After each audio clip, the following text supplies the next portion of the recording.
L'année est 1991 et Archer emmène son fils Michael faire un tour de manège. Non loin de là, le criminel Castor Troy prépare un fusil de précision avec silencieux et lorsqu'il a une vue dégagée, il tire. La balle touche Archer dans le dos, traverse son corps et frappe Michael à la tête. Père et fils s'effondrent au sol et un Archer dévasté s'agrippe à son fils mourant, tandis que Castor Troy reste choqué d'avoir tué l'enfant. Et 6 ans plus tard, Archer est à la tête du bureau du FBI à Los Angeles et n'a jamais cessé de traquer Castor Troy, un terroriste notoire. Actuellement, Castor Troy se fait passer pour un ministre afin d'entrer dans le centre des congrès de Los Angeles où il installe et active une énorme bombe qui explosera dans quelques jours. Au bureau du FBI, Archer apprend que Pollux, le frère de Castor Troy, vient de louer un jet dans un aérodrome local. Archer ordonne immédiatement à Tito d'envoyer un agent infiltré dans l'avion car Pollux ne vole jamais sans Castor Troy. À l'aérodrome, Pollux et ses hommes de main rejoignent Castor Troy et montent dans l'avion où ils sont accueillis par une agente déguisée en hôtesse de l'air. Alors que l'avion s'apprête à décoller, le pilote aperçoit soudain un camion sur la piste, juste au moment où Pollux remarque plusieurs voitures de police et un hélicoptère. L'agente déguisée sort alors son arme et la pointe sur Castor Troy, mais Pollux lui jette sa mallette et commence à la frapper. Castor Troy menace ensuite le pilote et lui ordonne de décoller.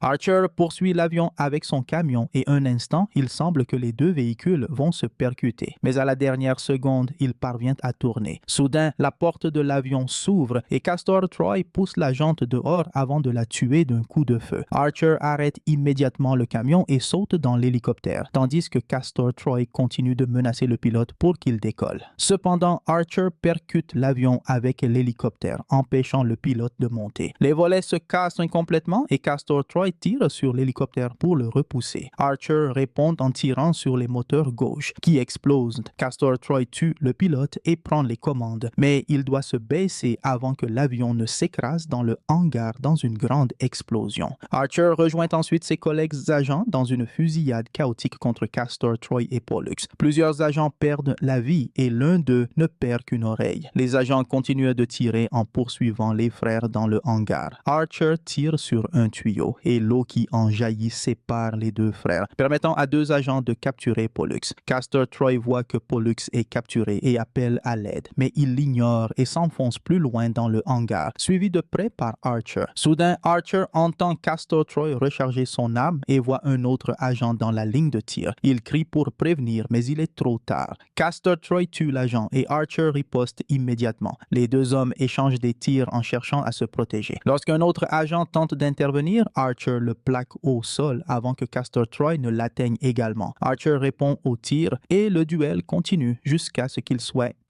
à court de munitions. Il se précipite pour recharger et l'échange de coups de feu reprend de plus belle. Après avoir sauté entre des chaînes et des rampes, Archer surprend Castor Troy par derrière et l'immobilise. Castor Troy rit cependant et le défie de le tuer. Les 2 hommes se relèvent et se retrouvent en face à face. Castor Troy en profite pour se vanter de sa bombe, mais Archer pense qu'il bluffe. Castor Troy fait ensuite des remarques déplacées sur la fille d'Archer et tente de tirer, mais découvre qu'il est à nouveau à court de munitions. Il tombe à genoux et s'effondre, mais c'est en fait un piège pour sortir un couteau de sa poche. Soudain, il se relève, le couteau prêt à frapper, mais Archer donne un coup de pied à la main de Castor Troy. Archer pousse Castor Troy dans une turbine en marche qui le projette jusqu'à une grille de ventilation où il s'écrase et tombe apparemment mort. Ensuite, Archer rentre chez lui, bien que sa situation familiale ne soit pas idéale. Sa fille Jamie a beaucoup de problèmes en essayant de trouver sa place. Sa relation avec sa femme Eve est froide et distante, car Archer passe trop de temps à travailler pour capturer Castor Troy. Maintenant qu'il l'a finalement capturé, Archer promet à Eve de demander un poste de bureau à son patron. Le lendemain, tout le bureau félicite Archer, mais il rappelle à tout le monde de se souvenir des agents morts au combat. Après cela, Archer clôt officiellement le dossier de Castor Troy sur son ordinateur. Il est interrompu lorsque Tito et Miller arrivent avec un disque trouvé dans la mallette de Pollux. Ils insèrent le disque dans l'ordinateur et une animation étrange apparaît à l'écran avant de révéler les plans de la bombe. Archer identifie la bombe comme une arme biologique. Archer se rend compte que Castor Troy ne bluffait pas, mais obtenir plus d'informations semble presque impossible, car Pollux ne veut en parler qu'avec Castor Troy. Ils essaient d'interroger Pollux mais échoue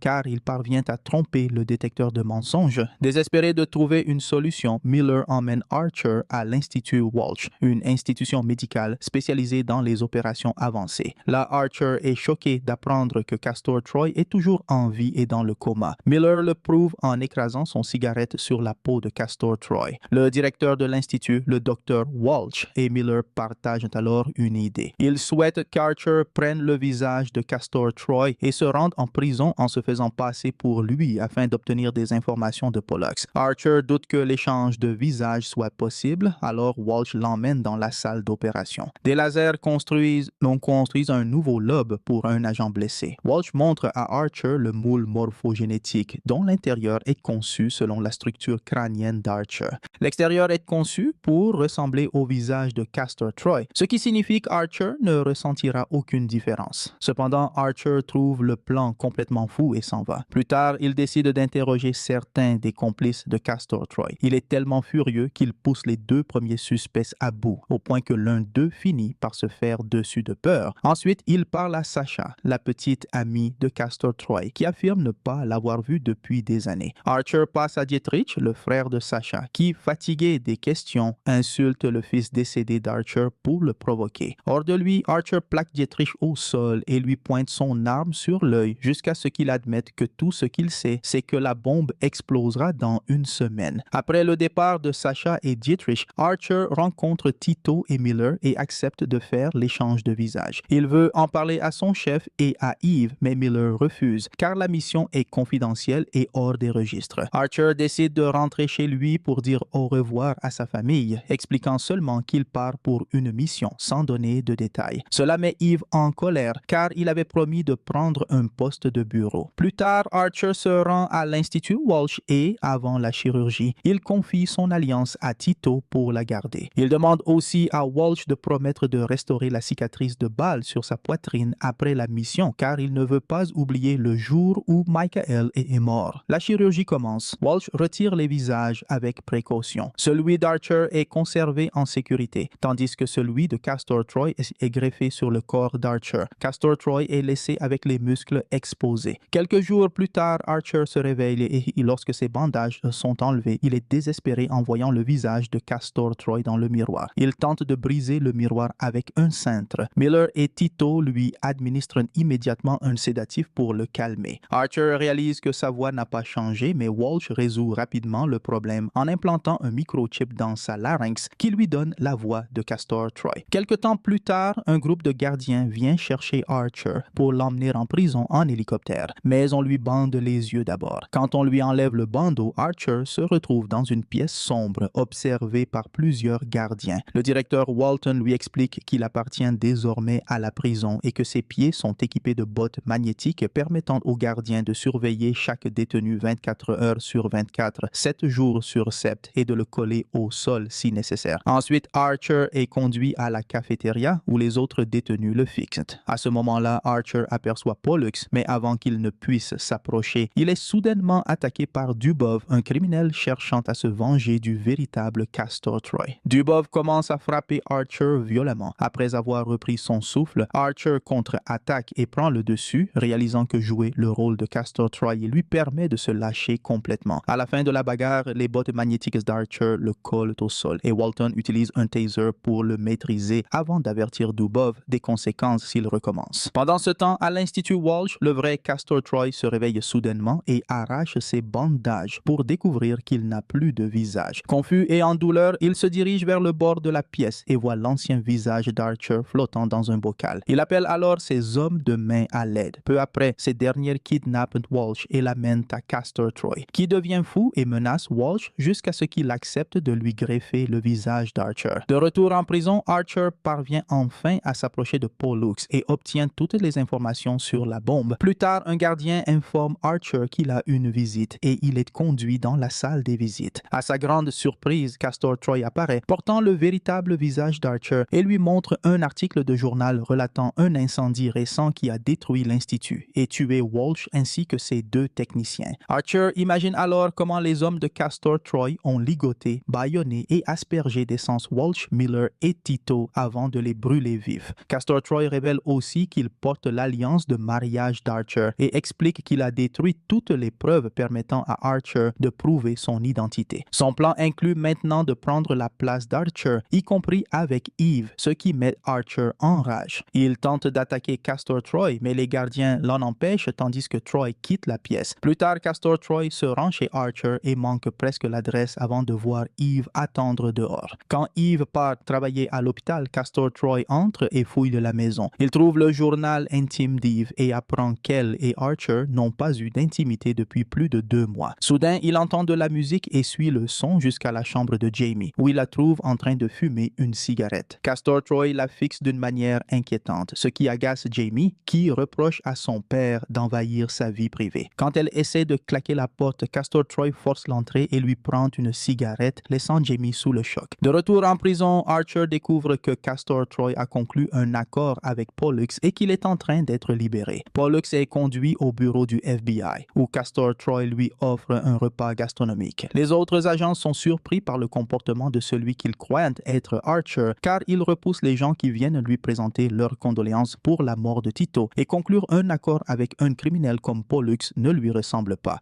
Une fois tout le monde parti, Castor Troy entre dans la salle d'interrogatoire et coupe le micro tout en rappelant à Pollux qu'il doit jouer son rôle. Castor Troy propose à Pollux d'avouer l'emplacement de la bombe afin qu'il puisse devenir un héros. Une fois que Pollux révèle tout, la police se précipite au centre des congrès pour évacuer le bâtiment. Castor Troy s'y rend également et regarde les techniciens de l'équipe de déminage tenter de désamorcer la bombe alors qu'il ne reste qu'1 minute et 15 secondes au compteur. Les techniciens expliquent que les codes sont protégés par un interrupteur de sécurité qui nécessitera des heures de travail. Castor Troy les expulse tous. Une fois seul, il utilise les codes et désactive la bombe en quelques secondes. Comme prévu, Castor Troy devient le héros de la ville, ce qu'Archer voit aux infos. Tout le bureau félicite Castor Troy et contrairement au véritable Archer, il savoure chaque compliment. Plus tard dans la soirée, Castor Troy surprend Eve avec un dîner romantique et ils deviennent intimes. En prison, Archer, désespéré, réalise que la seule façon d'arrêter Castor Troy est de s'échapper. Il demande alors des informations à un autre détenu. Archer apprend qu'il peut retirer ses bottes uniquement s'il est emmené à la clinique pour une thérapie de choc. À ce moment-là, il voit un gardien sortir un paquet de cigarettes et a une idée. Il s'approche du gardien pour demander une cigarette. Quand ce dernier lui ordonne de retourner dans la file, Archer le frappe, déclenchant une bagarre. Pendant ce chaos, Archer parvient à voler une cigarette. Finalement, les gardiens l'attrapent et le traînent jusqu'à la clinique, où Dubov subit une thérapie de choc après avoir provoqué une autre bagarre. Une fois terminé avec Dubov, ils le sortent et mettent Archer à sa place. Archer convainc Walton d'allumer la cigarette pour lui, et pendant qu'ils le maintiennent, il provoque Dubov en mentionnant que sa famille l'attend. Soudain, Dubov attaque Walton, et pendant que les gardiens essaient de le maîtriser, Archer brûle son ravisseur avec la cigarette pour se libérer. Après avoir frappé les gardiens autour de lui, Archer vole une arme et tire sur les hommes arrivant des passerelles. Les portes de l'ascenseur s'ouvrent, laissant apparaître d'autres gardiens. Archer et Dubov leur lancent une civière pour les désarmer. Ensuite, Archer attrape une bouteille d'acide sulfurique et la lance en l'air avant de tirer dessus, provoquant une petite explosion. Archer et Dubov sautent ensuite sur la passerelle et commencent à courir, tirant sur tous les gardiens qui croisent de leur chemin alors qu'une émeute éclate dans la cour de récréation. Finalement, ils atteignent la salle de contrôle. Dubov continue de combattre les gardiens pendant que Archer s'assoit devant l'ordinateur et surcharge le système de sécurité. Dubov est touché par balle et tombe du bord, mais Archer essaie de le retenir en saisissant son arme. Dubov perd prise et chute vers sa mort. Walton tire sur Archer depuis le bas, mais il est interrompu par un groupe de détenus qui commence à le frapper. Archer se dirige ensuite vers le toit et découvre que la prison est une plateforme pétrolière offshore. Un hélicoptère arrive et Archer saute de la plateforme tandis que le tireur ouvre le feu. Archer atterrit sur le pont inférieur, l'hélicoptère le poursuivant. En se cachant derrière des barils de pétrole, une balle provoque une étincelle qui met le feu à ses pieds. Il enlève rapidement ses chaussettes avant de plonger dans l'océan. Comme il ne refait pas surface, les pilotes pensent qu'il est mort. Pendant ce temps, Eve est choquée de découvrir que son mari a oublié l'anniversaire de Michael et Castor Troy est traîné au cimetière pour visiter la tombe de Michael.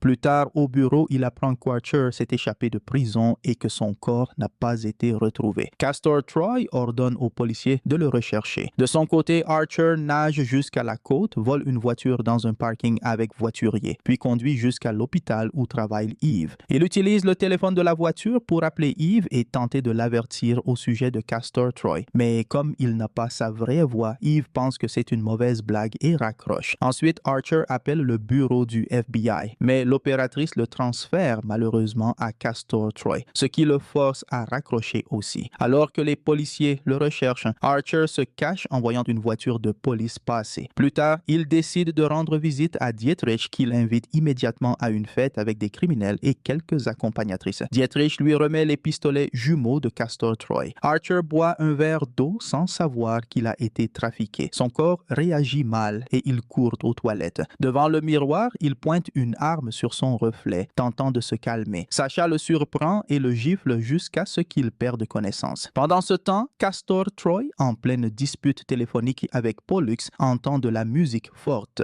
En regardant par la fenêtre, il voit le petit ami de Jamie tenter de s'imposer à elle dans sa voiture. Castor Troy raccroche immédiatement, sort, casse la vitre de la voiture, tire le garçon dehors et le frappe avant de lui cogner la tête contre le toit. Il ordonne au garçon de s'excuser. Ensuite, Castor Troy donne un couteau à Jamie en lui expliquant comment se défendre, viser la cuisse et tordre la lame. De retour à Archer, il se repose maintenant dans un lit. Il se réveille quand Sasha devient très affectueuse avec lui. Il l'appelle accidentellement Eve, mais en voyant que ce n'est pas sa femme, il attrape son arme. Sasha insiste pour essayer quelque chose de plus intime, ce que Pollux observe depuis l'autre côté de la rue avant d'appeler Castor Troy pour le lui dire. Castor Troy envoie immédiatement une équipe du FBI sur place. Quand Archer parvient finalement à éloigner Sasha, elle lui révèle que son fils Adam est là et avoue qu'il est le fils de Castor Troy. Archer ne peut s'empêcher de voir son propre fils en Adam. Il le prend dans ses bras et l'appelle Michael, ce qui perturbe Sasha. À ce moment-là, un agent du FBI tire une grenade fumigène qui brise la fenêtre de la chambre. Archer attrape rapidement Sasha et Adam pour les plaquer au sol pendant que l'équipe de la SWAT ouvre le feu. Dietrich et les autres criminels s'emparent de leurs armes pour riposter. Archer met le casque d'Adam pour qu'il puisse écouter de la musique au lieu des coups de feu. Les agents de la SWAT envahissent l'appartement et une fusillade violente éclate. Partout, c'est le chaos. Sasha prend une arme et avec Archer et Adam, ils tentent de fuir. Cependant, d'autres agents arrivent. Dietrich emmène Adam dans une pièce tandis que Sasha aide les accompagnatrices à s'échapper. Pendant ce temps, Archer affronte les agents qui continuent d'arriver. Des centaines de coups de feu sont échangés et des vies sont perdues des deux côtés. Un agent aperçoit Adam et est sur le point de tirer, mais Archer l'éloigne à temps. Il confie Adam à Sasha qui court vers le hall. Un agent tente de l'arrêter, mais elle le frappe et s'échappe. L'agent se relève pour essayer encore, mais Archer l'intercepte. En retirant son masque, Archer découvre qu'il s'agit d'un ami du travail. Dietrich arrive, alors Archer assomme son ami et tire au sol pour faire croire qu'il l'a tué. À ce moment, Castor Troy surgit et pointe son arme sur Archer, mais il entend un bruit et tire accidentellement sur Sasha. Dietrich s'interpose et la balle le frappe au cou. Il dit à Sasha de fuir. Quand Archer atteint Dietrich, celui-ci est mort. Archer récupère son arme et un nouvel échange de tirs avec Castor Troy commence. Quelques coups sont tirés et les deux hommes se retrouvent de part et d'autre d'un miroir. Après quelques provocations, ils tirent en même temps